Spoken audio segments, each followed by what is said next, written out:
psyche. Like, how did you formulate this sentence? Did you really feel this? Then who do you think's going to believe this? Yeah. Like the people who are going to believe this, they already like you. Most of the people are going to see right through this thing. So it was just, to me, it's like, it's a schizophrenic message from people like that. Elizabeth Warren's defenders. It's like, well, women can do anything except take a joke, I guess. Or dance.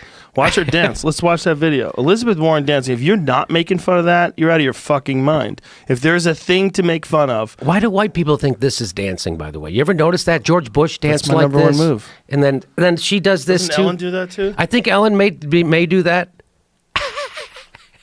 I don't know. I mean, Elon Musk did it too. Did you see when Elon Musk was in China? Took his jacket off, threw it on the ground, was dancing. He's having a good time. I guess that's okay. Probably guess had a couple of pops. Yeah, he's not running for anything. Exactly. Yeah, and everybody made fun of it. Nobody accused anybody of being sexist. Really? Yeah, the dancing was hilarious. We'll play that first. We'll play that second. Let's play the Elizabeth Warren one first, because the Elizabeth Warren one is so fucking ridiculous. You're watching her dance, and you're like, how dare you say I can't make fun of this? How dare you? How dare you? Obviously, and by the way, it's not like somebody put up a cell phone video of her dancing at a wedding. Right, no one's going to that's okay. She's on stage trying to get something from people, and she thinks this will get it for her. Yeah, here we go. Here she goes. So here she goes. Here she's up there. I don't know if you can play that music. So she decided, we can't play that music. So it's Look at her dancing. So first of all, she looks like she needs. This isn't it? No, it's one with Julian Castro is in the background. This is a different one. This is her. Oh, there she goes though. Oh no, she's doing it there too. Yeah. Oh no, that would. Oh no, she keeps so doing stiff. this. She looks like her back is welded, like it's all one she's piece. Doing all this like dancing moves. Everything is moving like this.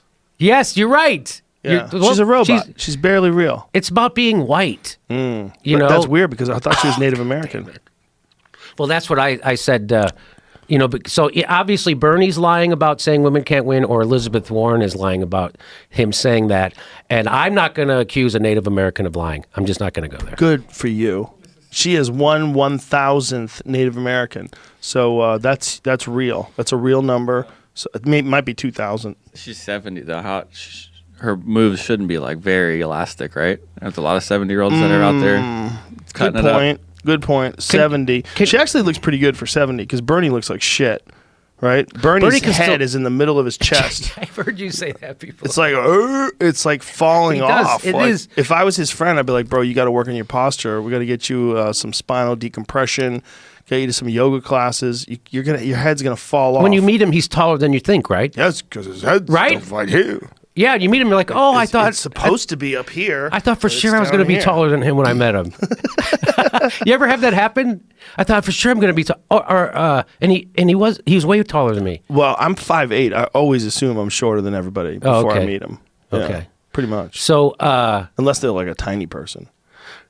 I thought Chris Hedges was going to be 6'5" when I met him, and he's the same height. He's a normal guy? Yeah, it's normal, not tall. Have you met Chris Cuomo? Fredo? Did you call him Fredo? No, he'll wreck my shit if I do that. He'll wreck your shit and then throw me down some stairs. That was so revealing. That was so who are you? Are you 16? But you know that Fredo is the N-word.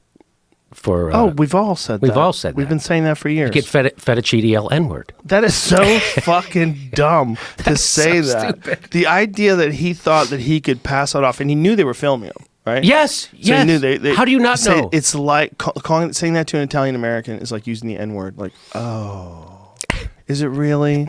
Guess what? Here's the thing about being Italian. There's no word for us. There's no word for us. You can call me a guinea. You can call me a greaseball. It's like, okay. It doesn't work. Right. There's no word. They don't work. They worked from my grandfather's day. I used to talk to my grandfather because, he was an immigrant and he came over from Italy and he told me all the horrible shit kids in school would say to him, all the horrible shit people on the street. Yeah.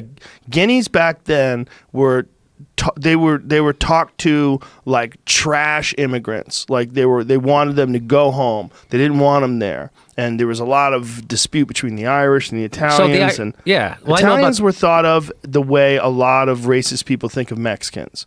Like they're coming over here to take our jobs. They're infesting our neighborhood with their smells and their food, and they want to talk their language. Like my grandparents always spoke Italian in the house. Did they smell? They smell great. It depends on what you like. I love Italian food, so it smelled great. But they always talked Italian. My grandmother and my grandfather always spoke Italian to each other. Yeah, they lived in an Italian neighborhood up until it changed.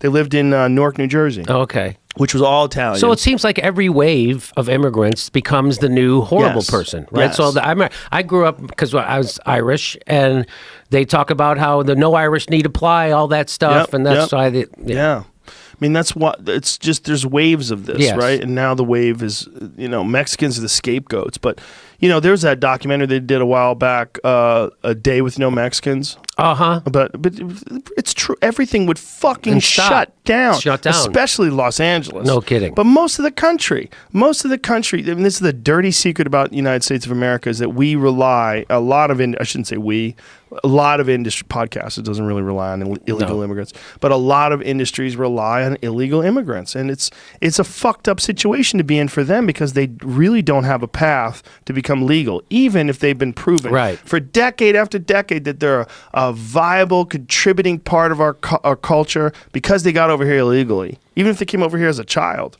that we can't let you stay, And that's another thing, the immigration, they've been scapegoated since, as far as I can remember, Bill Clinton.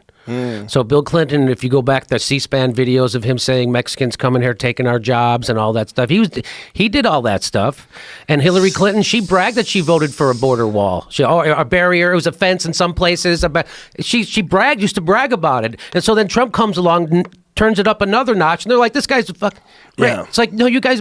So I make this point. He just says it in a way that's... Yeah, it's very offensive, and it's wrong, right? Of course it is. But what I'm saying is he's building off of a bunch of shit that's offensive and wrong. Just like when they tweeted out those... So you find out... this is what I say. That, he banned all the Muslims at the airport. Then you find out, why are they at the airport? Barack Obama's been bombing them for 8 fucking years straight. He dropped 26,000 bombs. They ran out of bombs. Then you find out he's putting immigrants in cages. You find out about Barack Obama built those cages. Then you find out that Trump is gassing immigrants at the border. And you find out Barack Obama also gassed immigrants at the border. And they should be honored they were gassed by the lesser of two evils. So there is the silver lining. And it's finally starting to come out, because the Democrats have run this Russiagate it's done. They did the Mueller report. It's over. He concluded there is no collusion. It's over. So now they moved on to impeachment, but now he's bombing. So they're finally starting to talk about the War Powers Act. They're finally talking, but nobody's talking about cutting the Pentagon budget. Do you hear that? I don't hear that. No. Do you think that the main thing about impeachment is supposedly that he tried to get Ukraine to investigate his political opponent? Right.